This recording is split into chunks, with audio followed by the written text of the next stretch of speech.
Hello, Sosti. How are you? Hi, good. Welcome. Good to be here. So let's start from your humble beginnings in a small town in Greece called Athens. Yeah. To Tiny. global director digital brand engagement at the McDonald's Corporation. It's, I mean, I never obviously sort of envisioned a similar path, right? In a very weird way, I studied and lived in London for years. I've lived in different countries. So the sort of the concept of boundaries wasn't really just Athens, just Greece for me. So it was sort of a natural thing to evolve to. But now looking back, I'm like, wow, this is actually quite cool. I never envisioned this specific path, but I'm happy that I was given the opportunity and really ability to be involved in a lot of different cool things with McDonald's and continue to do so. So happy to be where I am. Awesome. Tell us what a day is like for you. So what is it like being the global director of digital brand engagement? So it's you got to get your time zone straight. Okay. You got to be able to think of sort of hashtags in 57 different countries and headaches in multiple languages. No, realistically speaking, so I sit at the corporate center of the organization. So I'm on the global digital team, report to our chief digital officer, and really looking at how do we scale up innovation, content opportunities, interesting things that are happening with the brand around different countries. So work with multiple teams around the world to really scale that up, lift and shift initiatives that are happening across the globe and really trying to find that level of innovation. But also, I've had the good fortune to sort of be the digital lead for the Sochi Games, the London Olympics, and recently the World Cup. So we've done a series of digital programs, content heavy within those areas. So really trying to organize that level of a campaign is fascinating the first time you do it. After that, you sort of get used to it a little bit better. It is a year plus long effort. We recently for World Cup, we launched the first ever global promoted trend on Twitter. So it was really an effort to try and make something work in 57 countries, video heavy. We broke a lot of sort of traditional brand rules that we had in creating a piece of content that really celebrates the passion of football or soccer for my American friends. And really sort of trying to elevate that to a larger audience, and McDonald's is just the brand that powers that. Right, got it. When we first met in South by Southwest, I think it was in 2011, the team was really just starting to build then, and the initiatives were really starting to grow.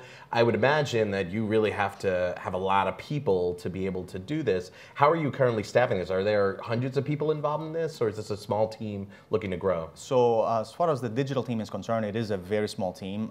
We made the decision as an organization to really focus on digital because it sort of is a natural evolution for us.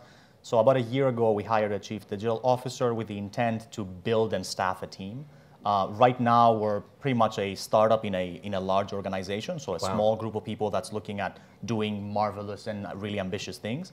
But obviously, we are looking to grow that, and we are really excited about the opportunities that exist ahead of us to try and solve a lot of different maybe in instances challenges for the brand, but also great opportunity to really connect with an audience in a meaningful and really valuable way. Right, and I think a real demonstration of that commitment and your building success is 2014 announced as the Creative Marketer of the Year at Cannes Lion. That's a big acclaim for McDonald's. You didn't submit that a year. The advertising world basically selected that. Correct. What is it? What do you think really guided that and made everyone say, "Wow, McDonald's is really doing it well"? Yep. So the global marketing team has done a lot of work to really educate our different countries around the world to try and elevate the creative that we do, predominantly on sort of traditional and outdoor. And obviously that spills over to digital and starts a foundation on how we should be creating content on the digital world. So they've worked many years to really bring everybody up to par, if you like, or challenge local teams to really start thinking at content in a different way. So that was the culmination of everything and the reward for that level of work. But what's most exciting for me is that that kind of set the foundation and a benchmark or a bar for our organization. And we are now trying to really see how that materializes within the digital space. So it's not about repurposing a piece of content that sits nicely somewhere else to now just put it online, if you like. It's really trying to hone in and say, we've all evolved as social was starting, as sort of video was first originating. And we've gone from just a series of likes and growing a community to now being more purposeful about the content we develop. Having a more sort of unique and tangible tonality, connection with the audience. Right. So the natural evolution for us is really find the best way to play within different forms of communication, imagery, video, or whichever. Well, let's talk about video. What's the best way for McDonald's to play in video? So it's you have to find a recipe, and you have to find a connection point that actually is true to the community that you're trying to talk to. And that doesn't necessarily mean creating the next viral video or creating sort of the next spike. If we follow sort of YouTube's Hero Hub hygiene model, there's certainly hero content that is natural for us as a brand. That would be any of the global sponsorships we do, Olympics, World Cup, really elevating that, NFL in the US. But also there's a foundational level of content that is sort of natural questions that people ask. You can call it transparency campaign, being sort of more forthcoming with sort of the origin of our food or the different processes that we use. It's a campaign that started in Canada about 2 years ago. It's called Our Food, Your Questions. The US recently launched a version of that. Is that the transparency program? Yes. Okay. That has launched in Australia. It's launched in Germany. So it really is something that a level of innovation that started in Canada. That was a great idea that we worked with that local team, and then literally brought that, the learnings and sort of the elements of the campaign to different countries around the world. That is a very initial level of trying to do things. We can do a lot within the entertainment sort of space. As a brand, we see a natural connection point in the integration of convenience and fun. So if you think of McDonald's, the value that you're receiving by interacting with the brand would be both. So trying to materialize that in the online world would be a good connection point for us. Got it. I have to read this next line, and I want you to associate with it and tell me what it means to your consumers worldwide. Sure. Ba-dum-bum-bum-bum. It means a lot. It's funny when when you get to a point that the level of sort of recognizability of a brand is so intense. It's not a challenge to sort of promote ourselves and sort of let people know who we are.